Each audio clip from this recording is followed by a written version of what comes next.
really. Yo mga par, kamusta? Ang reaksyon ng mga boxing fans sa record ni Mayweather at Manny Pacquiao. Pag-usapan natin yan mga idol. Pero bagong lahat, suportahan nyo naman ang ating channel. Maraming salamat po.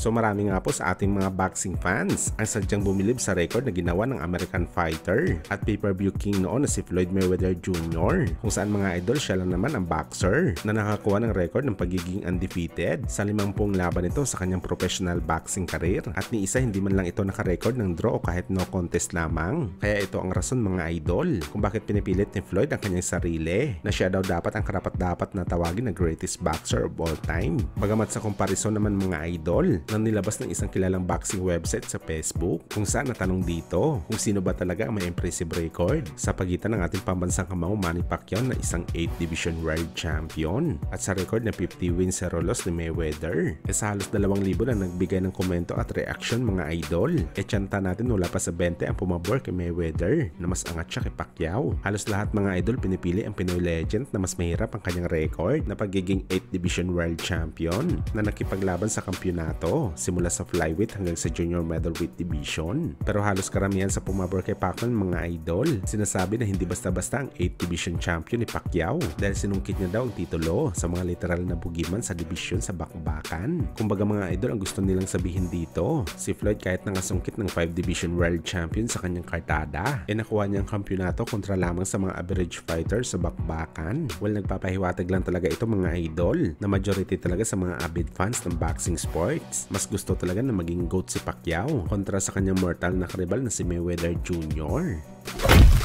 Sa kabilang banda naman mga idol, matunog nga po na balita na ang mismong Manny Pacquiao Promotion President Sean Gibbons ang nagsabi na medyo malabo daw mangyari ang gusto ng mga ilang Pinoy boxing fans na bakbakan ng angas ng Pinas General Casimero kontra sa Japanese monster Naoya Inoue. Sinasabi daw ito ni Gibbons mga idol bilang business partner ni Mr. Honda na promoter ni Inoue sa Japan. Kung gusto daw talaga mga idol ni Cuadro Alas na palagan talagang Hapones, kailangan daw muna dumaan ito kay Sean Gibbons bago makipag-transaction sa laban kontra kay Inoue. Bagamat mukhang hindi na siguro mga idol kakagat si Casimero sa mga sinabi ng kanyang dating promoter dahil nga sa personal issue nila dati. Well, kung iisipin naman natin mga idol, may point naman talaga ang mga sinabi ni Sean Gibbons dahil hindi naman talaga natin may kakailan na magaling naman talaga ito na promoter. Walang duda kaya niya ibigay kay Casimero ang laban na matagal niya ng pinapangarap na gustong makuha. Nagawa niya na nga ito mga idol kay Marlon Tapales. Una pinalaban ito kay Murodjon Akhmadaliev at sa ngayon mga idol, road to undisputed na si Tapales sa super bantamweight at lalo na mga idol kay Jerwin Angcahas. Saan pa kayo natalo na ng 2